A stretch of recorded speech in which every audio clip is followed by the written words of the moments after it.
To understand Kazakhstan today, we have to start with the rigid world of Gosplan. In the late 1980s, the Soviet economy was essentially a giant machine that only knew how to move forward in a straight line, even when it was heading toward a cliff. Kazakhstan was the imperial industrial engine, focused on the mining and grain.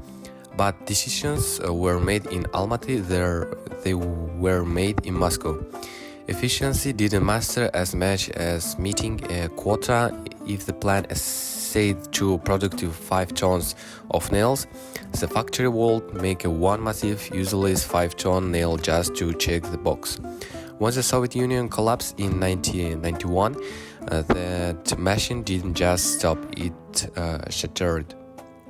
Kazakhstan lost its supply chains, its currency, and its primary market all at once. The masterful analysis of this transition started right there, with a nation that had to learn how to walk while the floor was still being built. But you don't just flip a switch from a common economy to a market economy without seeing serious sparks. Following the collapse, Kazakhstan entered the shock therapy era of the early 1990s. We saw hyperinflation and a massive drop in production, but the pivot point came in 1993 with the production of our currency, the tenge. This wasn't just about money, it was about sovereignty. We moved through a radical privatization phase where the state stopped trying to own everything and started letting the market breathe. Fast forward to 2026 and the contemporary economy is in its most sophisticated phase yet. We've moved past the resource-coarse mindset. Today the focus is on economic complexity. Projects like Almaty City and a massive push into green hydrogen show that Kazakhstan is no longer just a resource bank, but it's also a productive regional player. Now let's zoom out and look at the global leaderboard to see how Kazakhstan stacks up in 2026. If we compare ourselves in the late USSR, it's night and day. We traded a closed-loop system for global integration. When you look at the current USA, they remain the gold standard for innovation and service-based growth, but they are dealing with the complexities of a $31 trillion economy. China, meanwhile, has shifted from growth of any cost to what they call high-quality development, mirroring Kazakhstan's own shift toward technology.